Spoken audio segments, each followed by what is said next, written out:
So thank you everybody for coming. Today is November 15th. Hey, Tom, can you get them to quiet down in the back? Seriously, please. Thank you. Okay, this is the Sherman Oaks Homeowners Association. I wanted to welcome everybody at home. I don't blame you. I wish I was there with the rains, but everybody on the Zoom call, thank you for signing on. We have a very fun-filled group tonight. Some of them are so fun-filled that they can't stop talking to each other in the back. Before we get started, I wanted a couple thanks. We have Ralph's Supermarket donated food tonight. Great meal. Thank you for setting that up, Jules. All right. And I would like for the different, sir, thank you. So I'd like the different board of directors to stand up when you're called, just to so everybody can see you. Bob Anderson, Jules, Tom Glick in the back, John Eisen, where's John? There he is. Maria Calvin, Marshall's not here. Larry Slade in the back. Nancy's not here, and Jay Weitzler. Okay, this is the board, so if you guys, thank you very much. So Jay, why don't you come on up, because you've got a board report, and then we have Jose, you want to come on up here and just give us a quick rundown on crime in Sherman Oaks? So Jay has a quick announcement. I just want to bring you up to date a little bit on the Burbank Airport developments. You know, last time I spoke about this, it's been quite some time. They were not going to go forward to expand the terminal. It kind of came to a grinding halt. Well, the FAA in all its grandeur decided they will go forward with building the terminal pending some public comments. And in their own special way, they gave 30 days to make comments, and that time period is up the day before Thanksgiving.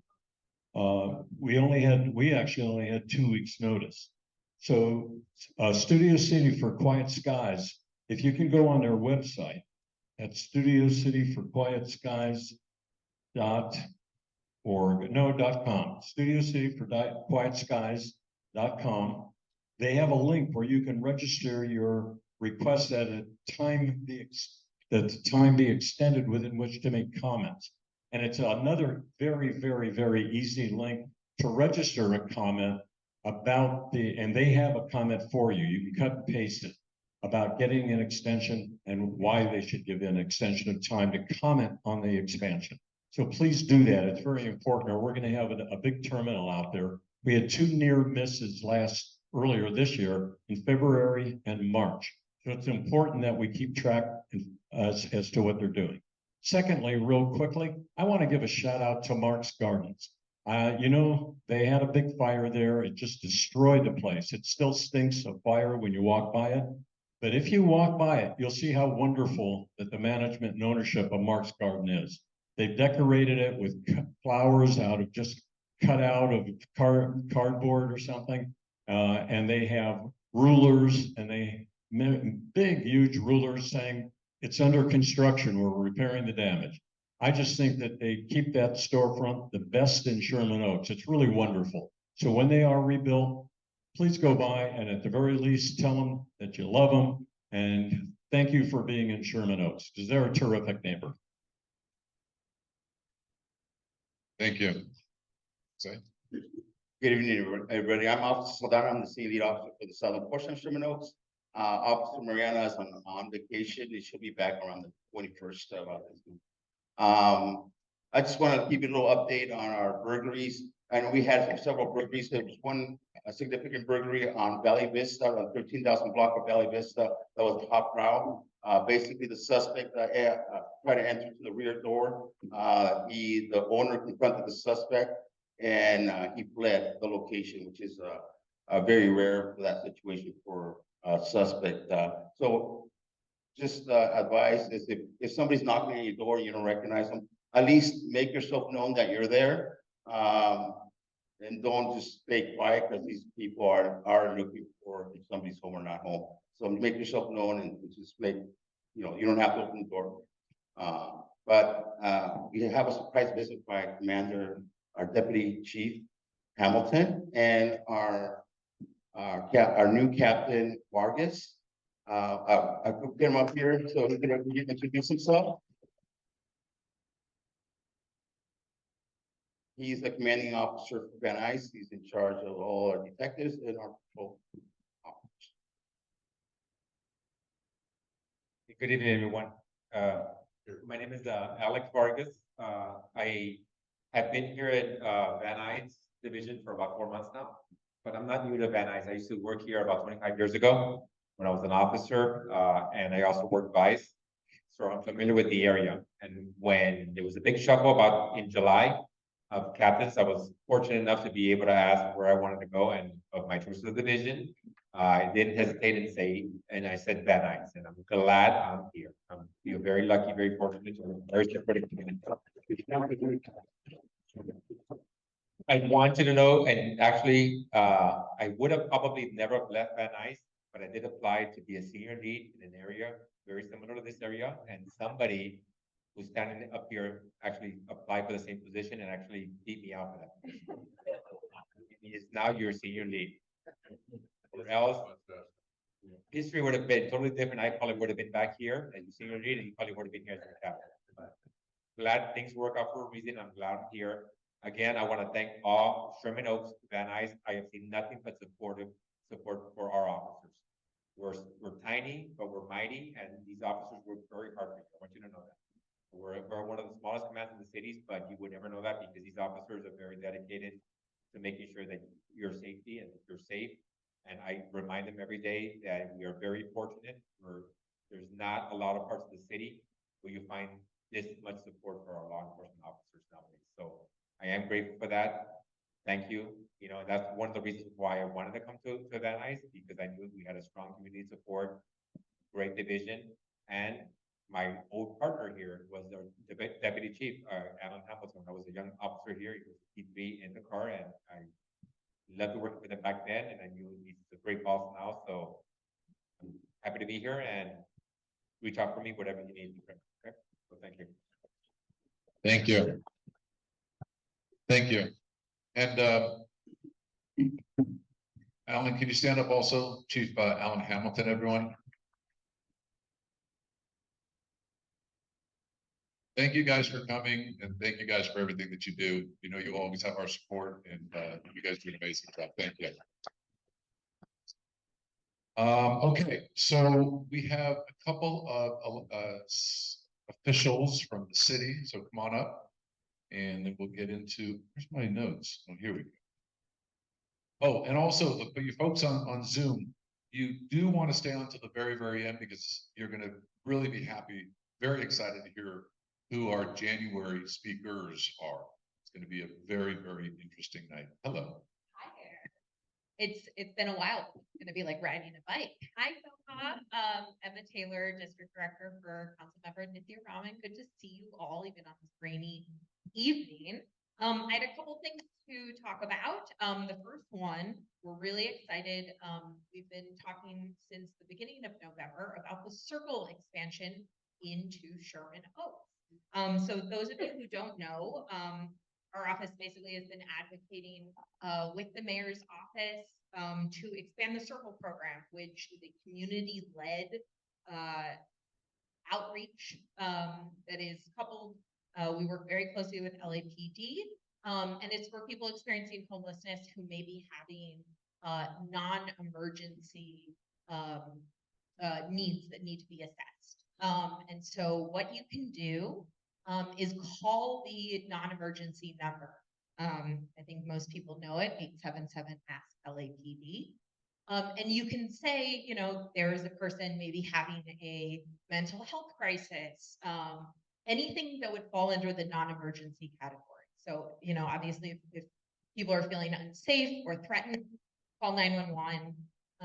And we're so excited to bring this into Sherman Oaks. This is just so you know, this has been a pilot program that has been in other parts of the city, and just over the summer got expanded into Los Feliz, which is part of our district. And we saw a huge improvement between businesses and different resources being able to help people who are experiencing homelessness. We're so excited to bring this to Sherman Oaks. I will say it's not just Sherman Oaks, it goes to Coldwater Canyon on Ventura, all the way to the 405. So there's a tiny bit of Studio City that is in there as well.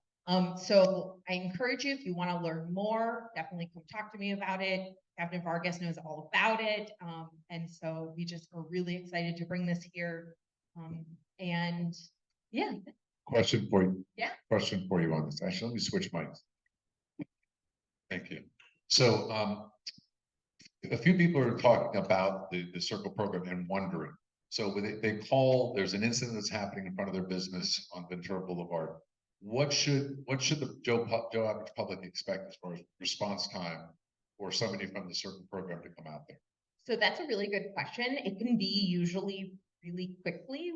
Our office actually just has called 2 or 3 times on behalf of constituents, and it was in 20 minutes to a half an hour that they were there. Okay, and this is a program that's available 24 hours a day, 7 days a week, or just 9 to 5, Monday to Friday?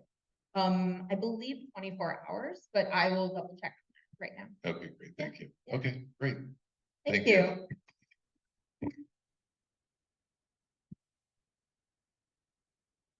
Hi, everyone. Lindsay Ember from the Sherman Oaks Neighborhood Council.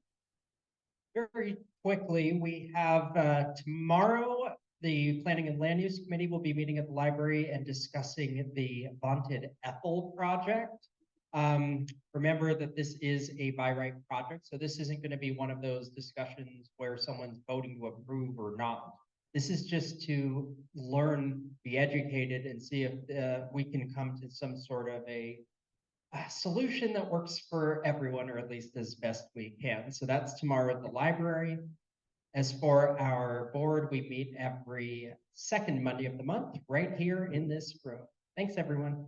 Thank you. Okay, John Eisen, and then Jules, and then Maria Calvin, and then we'll get to our featured speaker. Gotta get used to this 2 mics. Yeah. It's a new thing for me. So if there's anyone here tonight who is interested in becoming a member of the board of directors of the Sherman Oaks Homeowners Association, please see me. And anyone watching here, please contact the association and we'll get back to you. Thank you. Well, don't you also want to say that the slate is going out? No? Okay, never mind. We'll talk about Larry's slate later. Jules, come on. Don't be shy. Maria, you want to come up here? You can come up. You can move faster than Jules. So why don't you give your committee report? I love you, Julie. Julie turned 90 years old 2 weeks ago. Happy birthday, Jules. 90 years old. Is there anybody older in this room? Nobody. Unbelievable. I feel old. You look older. Hi, everybody. So, you know what? Last meeting, I reminded you all about the upcoming toy drive, December the 10th at Galatzan's Market. This is our 25th year. It's a great event, and I want to remind you to please attend and tell your friends and neighbors about it as well. Thank you. How much? And come to the toy drive. If it's raining, still come because we will all be out there. So we have a tent and a lot of the electeds come and we have good victuals. So you folks at home that didn't want to brave yourselves to come out. We usually raise a few thousand toys for the county foster kids. So it's important. We have been the largest contributor to the county foster kids. It's about $15,000 in toys. 50,000 is what we raised last year. So bring your unwrapped toys and bring your Festivus for the rest of us. Yes.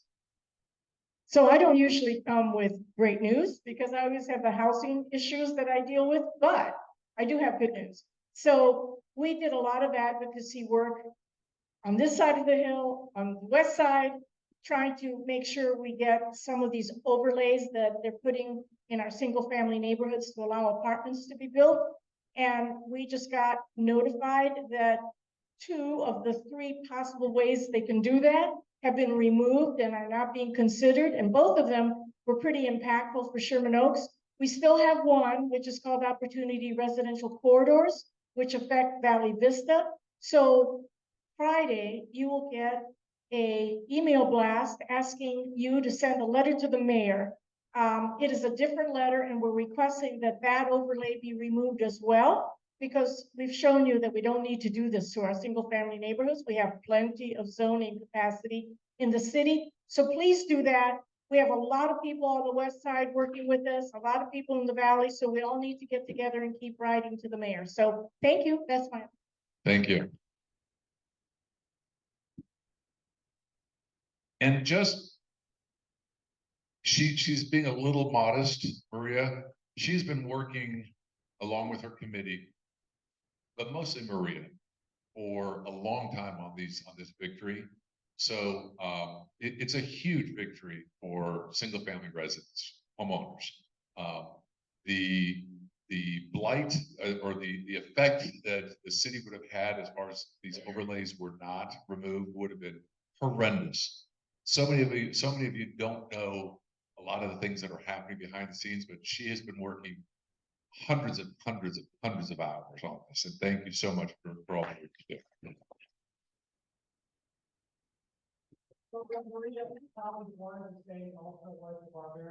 Come up here because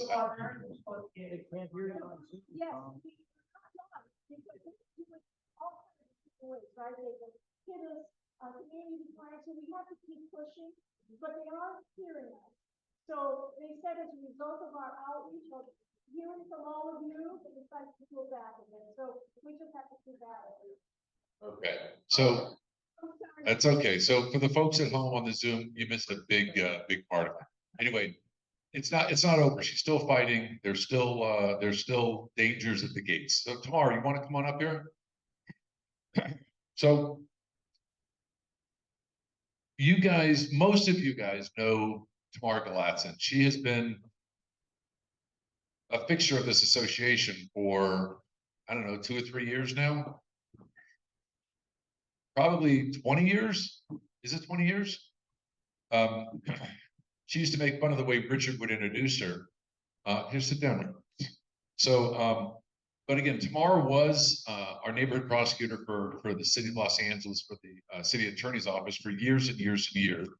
Under, I believe, it wasn't under Han, it was under Rocky Delgadillo, and then Mike, Carmen, wow, Nooch, and then Mike, and then she moved up in that. As a matter of fact, at the same time she was doing that, she was also on LAUSD school board, right, for years. So again, she's so important to this community, especially this association. She's helped us out on a lot of issues in the past in the city attorney's office. So we're really excited to have you here tonight. The new city attorney has disbanded the neighborhood prosecutor program a little while ago. She wanted to put those neighborhood prosecutors out there and having more. The city of Los Angeles has a huge caseload, and so she wanted to get those guys their fair share, and having them come to meetings like this and doing the neighborhood prosecutor program kind of limited their amount of work. Is that simplifying it, or? Okay. So tomorrow was announced a month ago, a month and a half ago, about this new program through the city attorney's office called the Community Law Courts, right? What the heck is that? You've got the mic. Let me tell you all about it. I'm gonna stand because or else I'm gonna fall off. So Do I- I'm klutzy. No, you can sit. I might make you stand up. Hi, everybody. I'm Tamar Galatzan. I think most of you know me. So as Matt said, the new city attorney started up this unit called the Community Law Court and asked for if I would head it up. And I said, of course. So I want to talk to you a little bit about what it does and how we work with community members and how we work with law enforcement, because I think it's a pretty exciting development in the city. So we get involved in issues at kind of 3 different times. So there's before there's a criminal case or before there's civil litigation, afterwards, and then in lieu of. And I'm going to kind of talk about each of them because some of it's really, some of it's stuff that we've done before, some of it's stuff that is new, and some of it is really exciting. So just before I start, the unit right now is, there are 8 of us. There's 4 attorneys and 4 community resource specialists, and we're covering the entire city of LA. So right now there's 1 attorney and 1 community resource specialist who's assigned to the 5 council districts in the valley. Okay, so that's just what our staffing level is now. So after this, when you send me 918 emails with property addresses, you'll know why I'll, tell you to hold off a little and prioritize it. Okay, so we get involved sometimes before there is litigation or before a criminal case is filed. And this is kind of the bread and butter that I've worked with a lot of you here throughout the years on.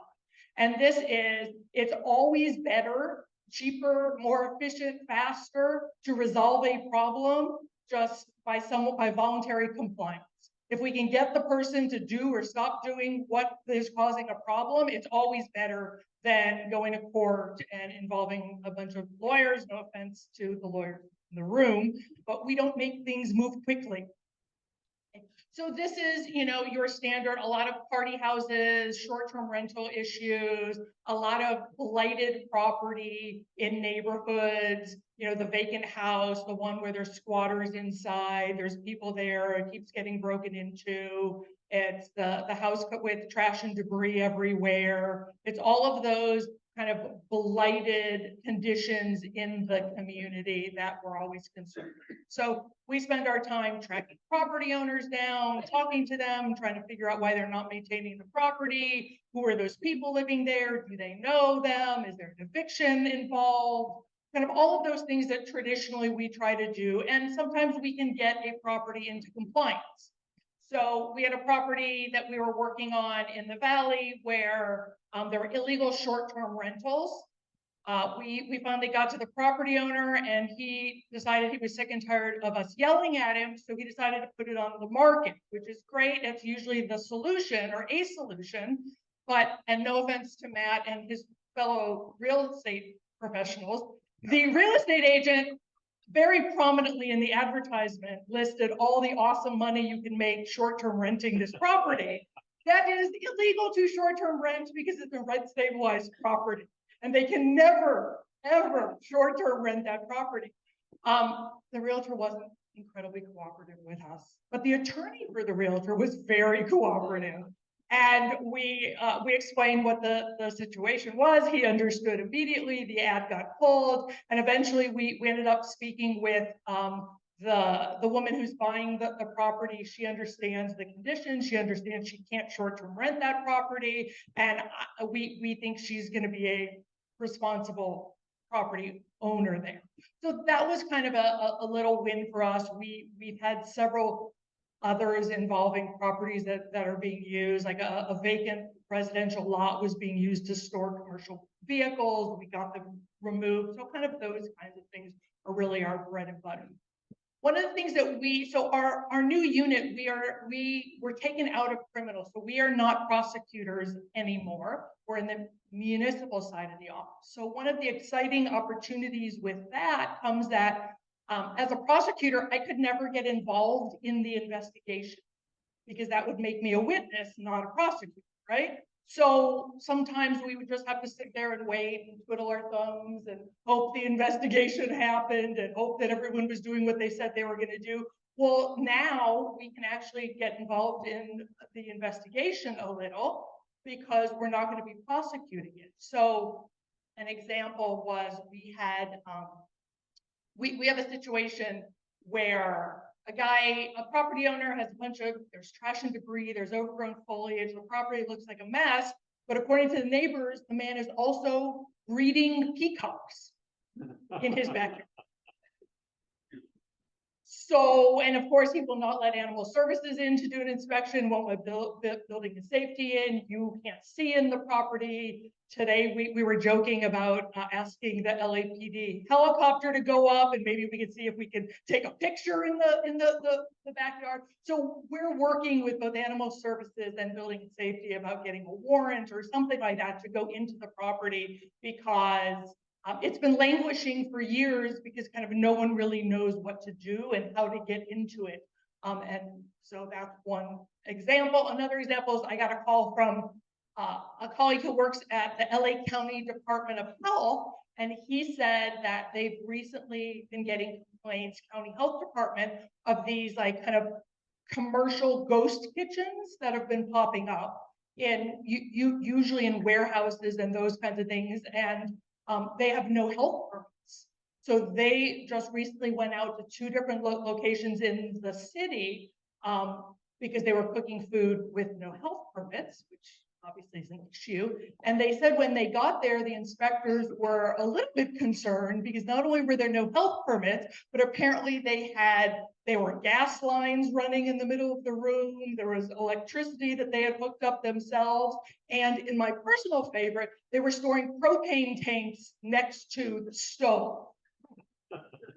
I don't know a lot about physics, but I don't think that is a safe thing. So they said to me, is there a way to get building and safety to come in with us so we can do one inspection and we can get all of these violations taken care of? So tomorrow, for example, we have a call where all the lawyers are going to get on the call and figure out what each department needs to be in the warrant. So we're all covered when we go in there and do the inspection. So those are kind of that's an exciting thing that I've never been able to do. And the former prosecutors in my unit haven't been able to do because we were never involved in that part of the investigation. Okay, so let's fast forward. Another time where we get involved is after the criminal case, because unfortunately, especially when it comes to blighted properties, a criminal case doesn't always remedy the problem, because a judge could order you to clean up your property, and if you choose not to, all the judge can do is throw you in jail and or levy a fine. But you can't pay the fine. What are you going to do? And most people don't go to jail anymore, and you don't stay in jail. So there was a guy, some of you remember this way back when I was the neighborhood prosecutor, but the case is still floating around, is I prosecuted him 4 times for all the cars and car parts and boats and boat parts and jet skis. And if it had a motor in it, it was in his backyard. And after 4 prosecutions, he just refuses to clean up the property. So obviously, we have a number of properties like that we've tried a criminal case, or sometimes we've tried several, and it's not working, and we need to try something different. So our unit is getting involved, and we're brand new. We started 2 months ago, but we're looking at all of the other remedies that might be available to the city. You know, there is an administrative nuisance abatement procedure through the Board of Public Works. There is the planning department has a nuisance abatement procedure. The zoning department obviously has zoning revocation hearings. Our office has a new public rights branch where our citywide nuisance abatement attorneys went, consumer attorneys, environmental, other folks there, and they have statutory authority to file nuisance abatement actions. And they also can do consumer actions like a 17200, which is an unfair business practices, and which we'll talk about in a few minutes when we talk about short-term rentals. So there's those kinds of things. There's receiverships, which is something that we don't do a lot of in the city because it's a pretty extreme remedy. When we basically, the court will take a property away from someone. But in some instances, it might be appropriate when we really have a dangerous condition and we can't get any other compliance. And also conservatorships, again, another extreme remedy, but it's something that we've had to try before, especially when someone is, again, in a dangerous condition, and we have kind of nowhere else to turn. So those are all things that we're kind of playing around with, exploring, learning about, dipping our toe into. And then kind of last but not least is the situation of, we're also a unit that we're looking at options of what we can do in lieu of a criminal case. Because there's some times when filing a criminal case is not going to be useful. So I'll give you an example. We have a party house that we're working on where the owner lives in China. And the office turned down my travel authorization. But so how do we remedy that? Even if we were to file a case against her, she's in China, that is not a real useful thing. I was talking to one of the board members here about a house near him where the owner is elderly and ill and is not maintaining her property. Well, filing a criminal case against, a 90-year-old woman who doesn't live here anymore is probably not going to be a great use of our time. Jules, it's not you. And so we also have problem properties where we can't find the owner. Those are my favorites, where it's in bankruptcy, or there's a probate action, or the heirs are fighting over the property, or one that we worked on recently where it involves, there's so many lawyers involved, not from our office. There's an eminent domain, the property, that guy owned it. A government agency stepped in 15 years ago, took it in eminent domain. There was litigation over it. They returned it to him, and the deed never got recorded. He has since died. The house, the rest of the property transferred to the heirs and the trust, except for this one, and no one knows who owns it. Right? But there was a very dangerous condition there. There was a very large encampment on the property, and the people from the encampment was right near the railroad tracks, and they were tampering with the tracks, and the Union Pacific was concerned there was going to be a derailment, and we had to get the property cleaned up, and we could not figure out who owned it. No one could figure it out. I assume there will be a judge who figures it out shortly. But in the meantime, we got to figure out how to clean up that property without knowing who the owner was, because we wanted two people and they each said the other one owns it. And then the kind of the last time when we don't have a criminal case as an option is kind of a fun one, and is that the activity sometimes isn't against the law, or we don't think it's against the law, right? And as technology grows, we get questions, especially from council offices, and they, delivery drones. Well, I don't remember learning anything in law school about delivery drones, right? Or driverless cars, or some of the other technology that shows up. Or there might just be a loophole in the law. Trust me, if there's a loophole, someone will figure out how to use it. And then we sit there and try to figure out, well, this ordinance really doesn't cover it, and this one doesn't, and those kinds of things. So we've been hopefully working on with some council offices on maybe some legislation to close those. But so those overall are the kinds of things that this unit is working on. It's fun, it's exciting. There's a lot of work. And I'm really excited. We have a really good team. Everyone in our unit is former neighborhood prosecutor or used to be with the program. So we all kind of know the prosecution side. We're getting to know all of these other options for us, and it's a really good team, and I'm excited. I know there's going to be questions on short-term rentals and party houses, right? Right. Okay, so let me talk about that and I'll shut up. And I kind of Before you get Okay. into the party houses, let me just ask you, what triggers your new community law court? Is it Bob Anderson calling because there's a party house on right next door? Or is it the council office because they're getting a bunch of calls on that? Or is it because the city attorney? I mean, what triggers you guys into action? Any or all of those. So we're getting questions and requests for help from the community. We're getting it from council office. We're getting it from LAPD. We're getting it from other agencies, building and safety, housing, animal services, so it really just depends. The county has asked us for help, so it really just depends that if you have a problem, again, weird stuff that doesn't seem to get resolved. Emma was joking earlier that she's worked with the person out here, and she's like, she keeps showing him things like, this has had no movement in a year and a half, please help. So those are the kinds of things that we're working on. So it could come from anyone. Okay, go into your party house. Okay, I need to put the mic down just because I need to use my hands here. Okay, I know you guys know the answer to this. I mean, know this, but I have to say it every single time when I talk about party houses. Think party houses and short-term rentals. You have to think like it's a Venn diagram. There's party houses, there's short-term rentals, and then there's the ones in the middle that are both party houses and short-term rentals, but they're two different issues. They often overlap, but they are two different issues. I did that with one hand. I'm very proud of myself. Okay.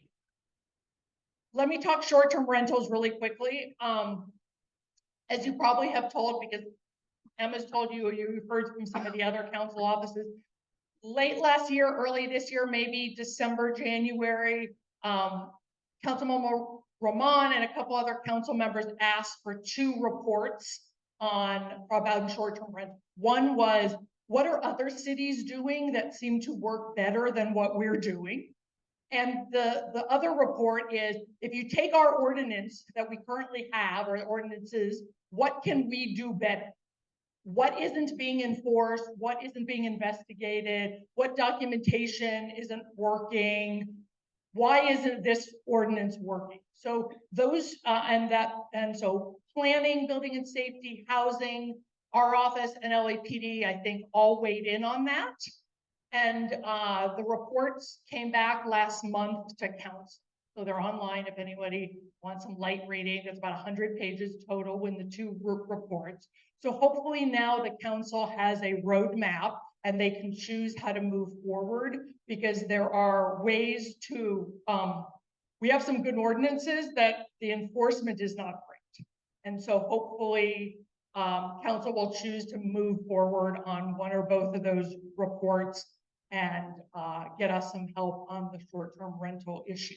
The other thing that our office is doing, and this is part of the Venn diagram that's combined, is one of the things that the new city attorney wanted to do is use our public rights branch and file an unfair business practices lawsuit against one of the platforms that were illegally short-term renting. It's a high-end boutique place where they owned or rented properties and short-term rent them, which they can't do because, as everyone in here knows, you can only short-term rent your own primary residence. So you can't have 19 primary residences. They were renting them without permits, and they could never get a permit because you can't have all of these properties as your primary resident. So we filed a lawsuit against that company. And I think that's something that the city attorney wants to pursue, especially against some of the larger corporate owners. And again, and these properties, it wasn't just that they were short-term rentals without permits that shouldn't have been advertised or rented, but they also were notoriously bad party houses with dozens and dozens of calls for service. So really a very bad condition. So we'll update you as that lawsuit goes on to see what happens, but that's one of the ideas that the new city attorney has to try to attack that issue. Okay, let me talk party houses. I don't have a lot new to tell you than when I stood here 5 years ago or 10 years ago on the issue. Party houses is tough because it's an enforcement issue.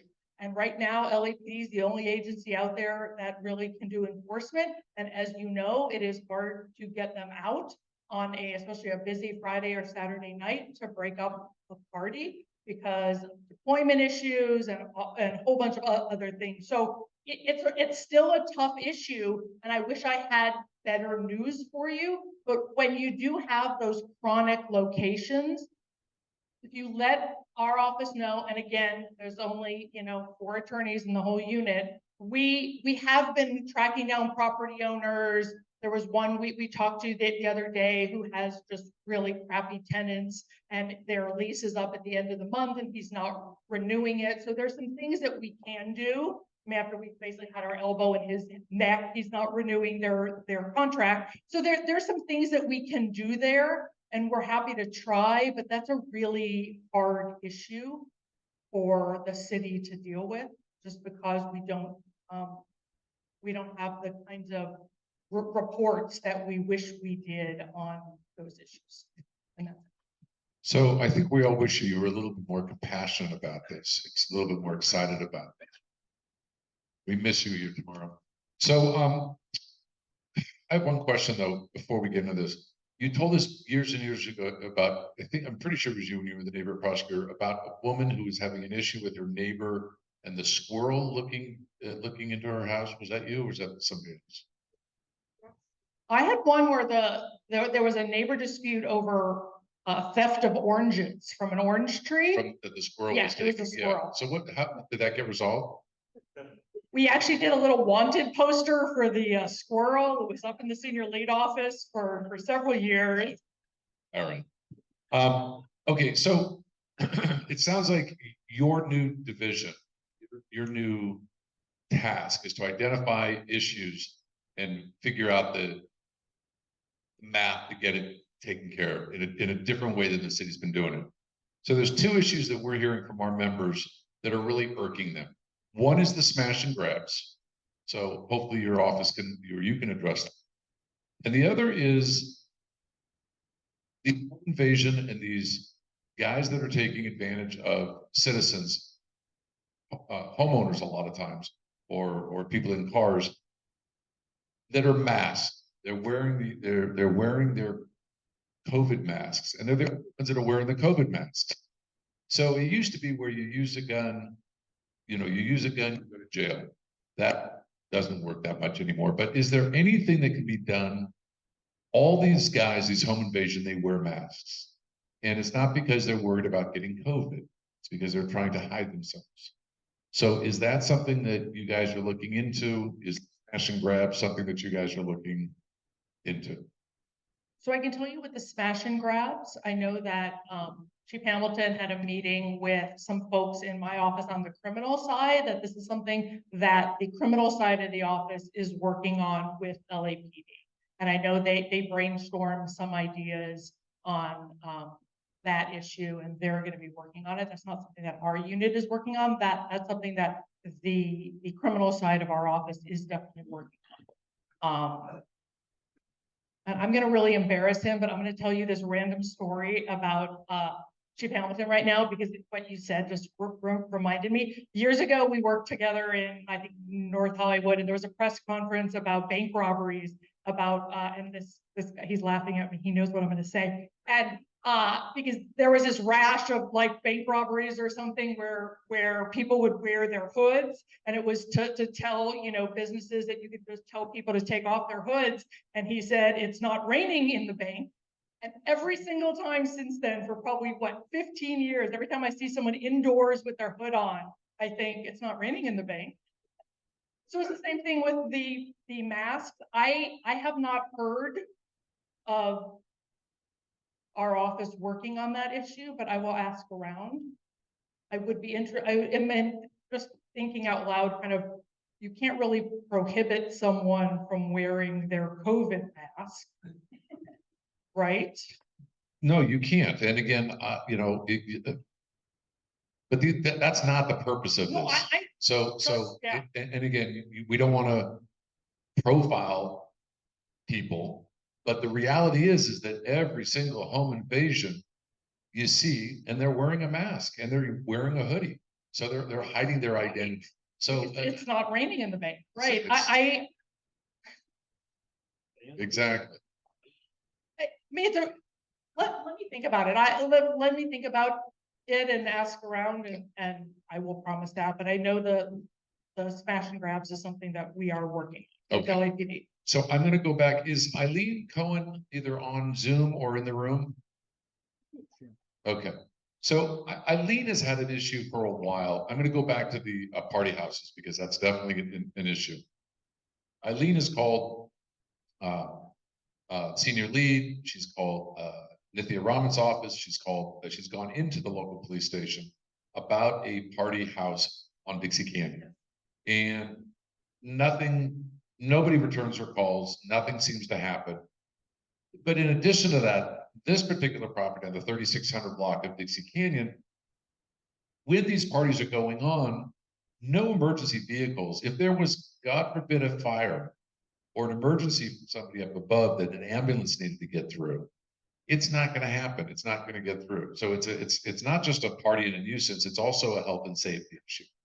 So what can Eileen do? I know Maria also had an issue, but I think we covered her points. And we've had quite a few folks in Sherman Oaks affected in a negative way on these party houses. So what can be done on Eileen's case? So she also emailed that to me earlier this week, yesterday, I think. So I forwarded that to the attorney in our office who's covering the entire San Fernando Valley. And he said he would start working on that. He'll probably reach out to the SLO and the council office. I mean, that's one of those where there's different things that we can do, but at the bare minimum, we need to make contact with the property owner, find out what's going on. Is this the owner? Is this tenants? Is this a short-term rental? Is this a long-term rental? Kind of what's going on there. So we're already in touch with her, or will be this week, and we know a little bit about it. We're going to try to work on it and see what we can do. Okay. Okay. Tom Glick has a question, and I'm going to expand on it a little bit. He asked if the fire on the 10 freeway was arson, or it appears that it was arson. If it happens that a homeless person started the fire, will that person be prosecuted? And then after you answer that, I'm going to do a follow-up to that question.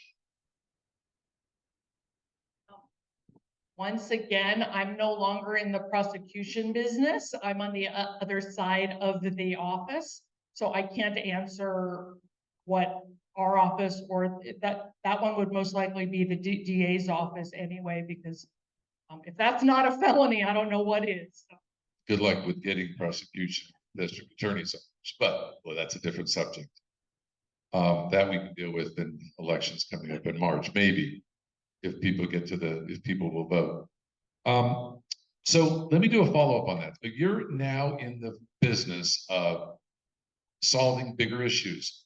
So all through Los Angeles City, on state land, which is under the freeways, Gavin Newsom was so proud that it's only going to take 3 to 5 weeks to rebuild the freeway.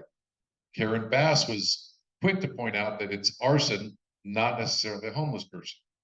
But the reality is that the state is leasing out for hundreds or maybe $1,000 real estate for anybody to do anything underneath these freeways. This is a tinderbox waiting to catch fire. You go along any freeway and you see car storage, you see pallet jacks, you see self-storage, you see all these different types of things that are unregulated, and the state is, and again, it affects us as the citizens of Los Angeles more in a big way.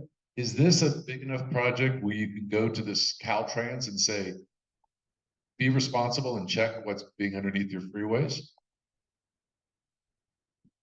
I mean, I could talk to the city attorney about that if that's a project that she would want us to take on. I would love if your state elected official was here. Maybe that also should be asked of them. I do know that both as neighborhood prosecutors and now in the community law corps, we've worked extensively with Caltrans about both encampments on freeway off-ramps, underpasses, that type of thing, and illegal dumping, which is a huge issue on freeway on-ramps, off-ramps, underpasses, that type of thing. And we have a pretty good relationship with them. Okay. I'll ask. Joe Turk, you're here. Okay. Your question is not for that. It should go to Nithya's office, who's the rep is here. There's a couple other questions too that don't necessarily covered on this. How many neighborhood prosecutors that there used to be in Los Angeles, and God, Bob, you've got terrible writing. I can read it. You can I'm read just that? reading Okay. it. Jeez. How many Louise. neighborhood prosecutors did there used to be in LA? If there are only 4 attorneys in the neighborhood law. So at its height, we had, 21 neighborhood prosecutors, 1 for every LAPD division, and there were 5 bureau prosecutors and 2 supervisors. So that was how many attorneys that we had at the height. You know, as Matt said in the beginning, the city attorney made the decision that the criminal branch needed help and to redeploy the attorneys from the NPP there and started this program up kind of from scratch. So hopefully we will grow. That is my intention, certainly. I really need more attorneys to be able to take on more, community problems. And I'm hoping that, that's something that the council supports and that the city attorney will let us grow as, because the need is certainly there. And we have some really good, talented, smart, creative people. And I would love nothing more to kind of set them free and creatively solve some of these problems, or at least try. Okay, so I'm out of questions. Does anyone in the audience have a question? I usually don't do this, as you know, because but you guys look like a mellow crowd tonight. No? Wow. Okay. I think a lot of people just didn't know. We have a couple questions. So I think a lot of people didn't know what your office did. So did you have anything else you wanted to add? I'm going to take a couple more questions. Okay.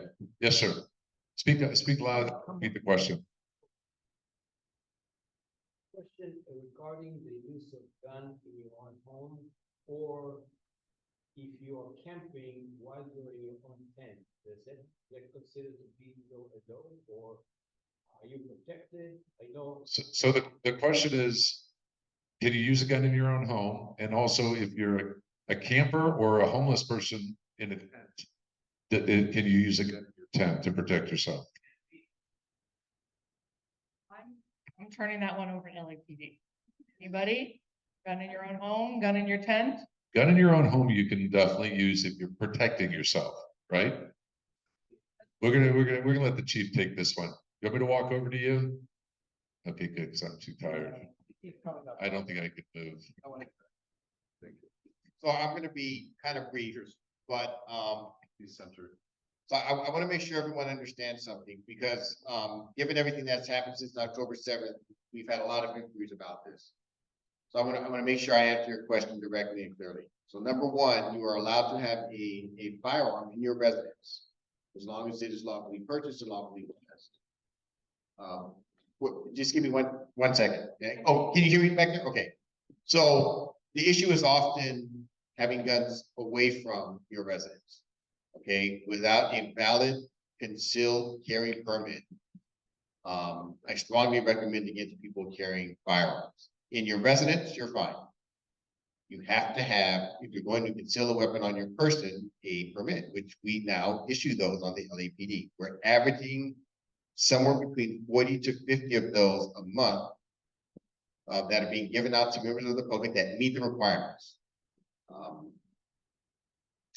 The vast majority of those applications that are coming into our department are being approved. I just ask that you think long and hard before obtaining a firearm and carrying it concealed on your person in public. Okay. In your residence, you are allowed to protect yourself, your family, and anyone else that may be in your residence from harm. What you are not allowed to do is protect property. And you're getting into a real problem there when you're using a weapon to protect property. You're always going to be at risk in the state of California. Okay. Certainly in the county of Los Angeles.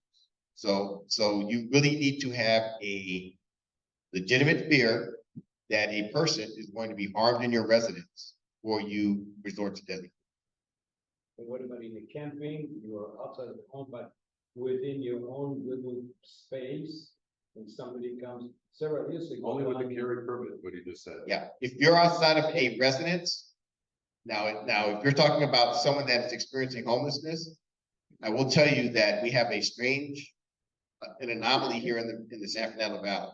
It is not uncommon for us to find firearms in homeless encampments, motorhomes, etc., where people are experiencing homelessness. It's not unique to the valley, but we've found it is more prevalent in the San Fernando Valley. I would say this: if you're camping, let's say you're up in the San Ynez Mountains and you're camping, I would give the same caution. You are away from your residence. That is not where you're living. So if you have a weapon and it is concealed on your person or it is not possessed legally, you are putting yourself in legal jeopardy. If you drive your own motorhome and you're on the road and you sleep there at night, can that be considered as your own residence and you're allowed to protect yourself if somebody breaks into your motorhome now? That sounds like a legal question, but my answer is no. Exactly. Again, when you are, and I've had a lot of these inquiries since October 7th. I'm just going to tell you, you are putting yourself in legal jeopardy by possessing a firearm without a permit outside of your residence. Thank you very much. Okay. So, did that answer your question, sir? It does, but it's a little vagueness there. Yeah, to be direct and specific outside of your residence, I do not recommend having a weapon on you, a firearm, without having a concealed carry permit, which are obtainable now in the state of California. Thanks, sir. Thank you. Were any of these other questions for the chief? No. If you're gonna go camping or you're in your trailer, you have a biometric safe. Actually, you have that link. That's good. Hold on. We have new cordless, If it's still- new wireless, if it works. I was just wondering, if you have a biometric safe for your gun to carry it, if you're gonna go camping, keep it in that until you get to a campsite, and then inside the, your camper or tent, that's considered your home if you're staying in that tent. Or Okay, so there's two issues there. Number one, if you're temporarily staying in a motorhome, that's not your residence. And I do not recommend legal gymnastics to try to reason with that. Number two, if your firearm is loaded inside of your camper in a biometric safe, you are currently guilty of carrying a loaded firearm in a vehicle. A misdemeanor. that answers the question. The first time. Okay, so my recommendation, again, so if you're gonna transport a gun, there are certain requirements. Ammunition has to be separate, it can't be loaded. It has to be, it has to be locked, secured, and not only does it have to be locked and secured, but it has to be in a secure part of the vehicle in the state of California, separate from the ammunition, right? So again, I strongly recommend if you're going to carry a concealed weapon, a weapon in a car, any of that other stuff, get a permit. One other thing on that, if you go to the LAPD website and you go to the CCW, the carry part of it, and then there's another part of it as far as the training. If you're not going to go through the process and get a carry permit, but if you own a gun, go through the proper training, because these types of questions that you're asking you should know your rights, but you should also know how to use it if you're going to have a gun. So LAPD has a whole list of people, not that they recommend, but that are trainers that will train you. You can go out for a day. It's a full 8-hour or 9-hour training on using the weapon that you possess. Yeah, and there are some very good classes, trainers, et cetera, that are out there. If you're not going to go through that training and your family's not going to go through that training and learn those basic principles, I strongly recommend against you carrying a firearm. Is this for the chief? Okay, hold on. I like this new microphone, everybody. All right. Thank you. Question, it goes back to another comment about a party house blocking traffic and, that emergency vehicles. Yes, I know the police are busy, but you're having that thing on a regular basis. Wouldn't the police be called to ticket those cars, and if they're blocking traffic, public street, even tow those cars? Solve that problem that those people find to be times, maybe there won't be any repeats at the house. Yeah, so there's a couple of parts to that. I think everyone here in this meeting is aware that the Department of Transportation is starting to take a larger role in that kind of enforcement. So let's talk about the parking first without blocking streets. So let's say someone is parked illegally, or they're violating continually parking regulations, green curb, something like that. That is gonna be a Department of Transportation primarily handle. Now you're talking about cars in the middle of the street, blocking traffic, blocking the ingress of emergency vehicles. We're gonna go up there, we're gonna ask them to move and comply first. If we don't get compliance, then we're gonna move right to enforcement. That's typically what's gonna happen. Generally, we get compliance. Sometimes we have to do other things, but generally we're gonna get compliance on that. Now, when it becomes a nuisance, that's when we're gonna start addressing it with that resident. Parking enforcement does not work Friday, Saturday nights, late at night or early in the morning, do they? As far as giving parking tickets? So they do, yes, they do. And then, so I just want to make sure everyone here understands. The San Fernando Valley is the size of the city of Chicago, 232 square miles, 1.7 million people, a whole lot of roadway. It is not uncommon for the Department of Transportation to only have 6 traffic officers out in the San Fernando Valley. It's not uncommon because we try to get them at our traffic collision scenes and our crime scenes, and we wait and we wait and we wait. The Los Angeles Police Department is not the only under-resourced department in the city.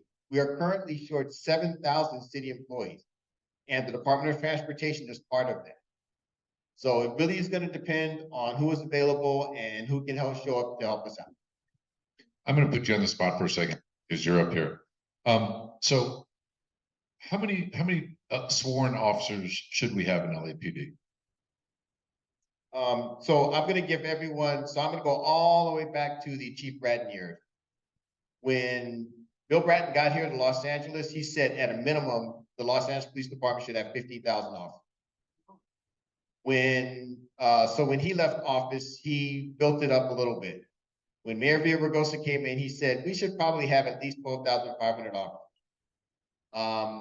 Those were kind of the numbers that were floated around. When Charlie Beck was here, he bought me into recruitment to get us above 10,000. So does everybody kind of see the trend here? So the goalposts kept getting further and further away.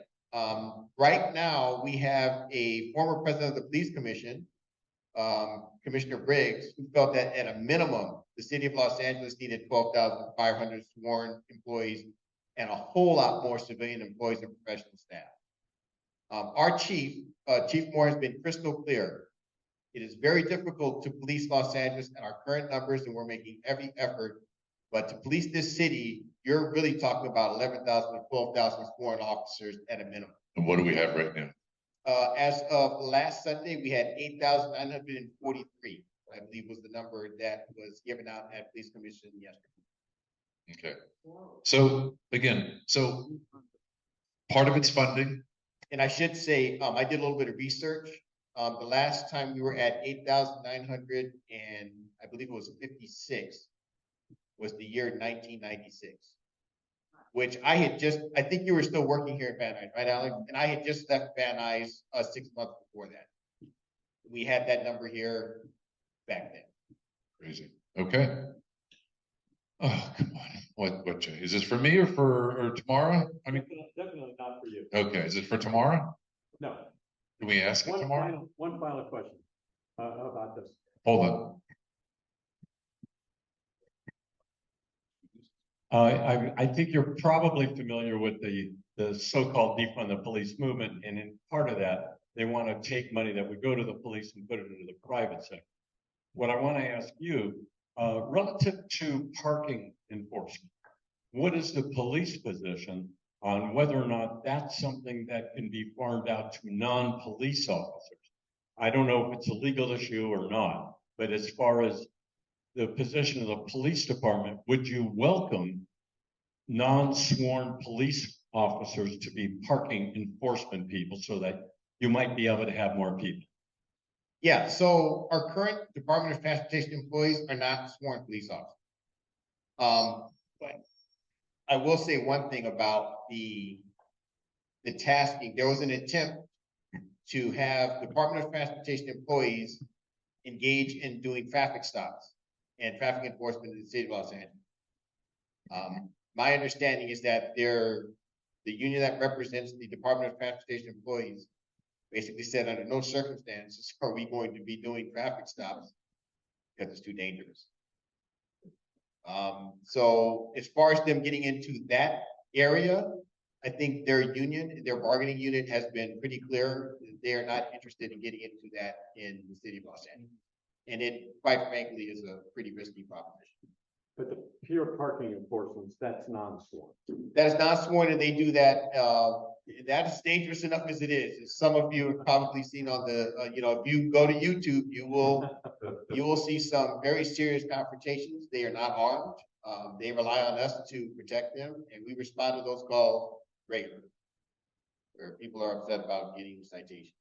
If I could address the non-law enforcement model briefly, there's another part of your question. So I just want to remind everyone here, we welcome any relief that we can get in the Circle program, some of the other programs that are out there.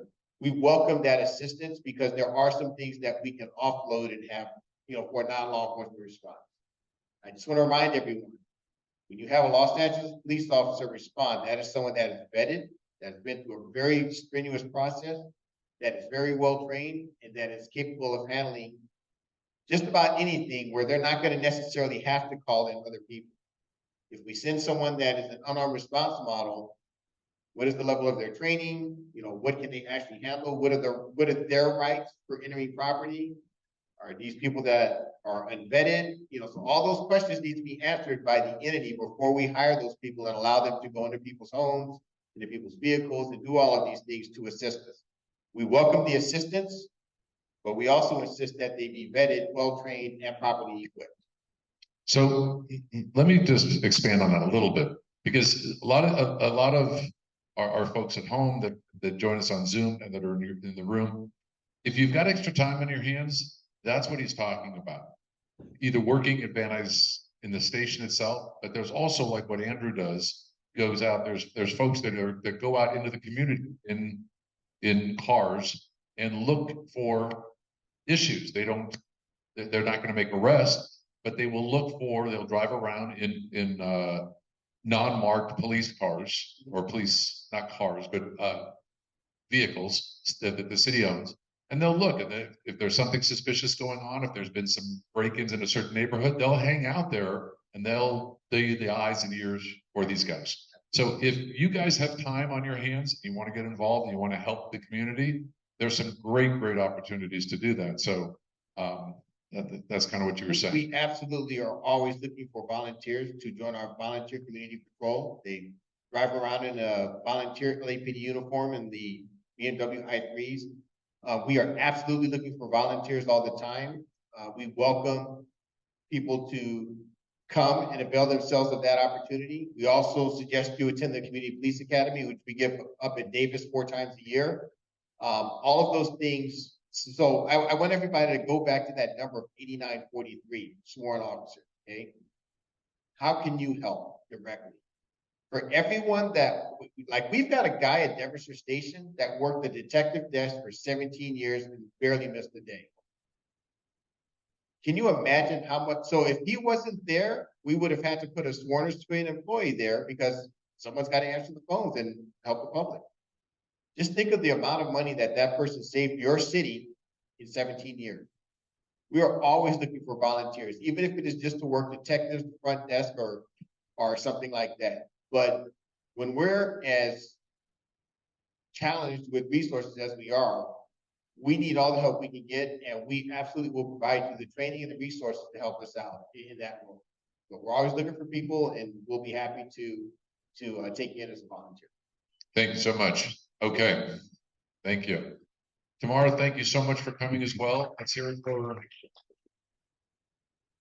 here.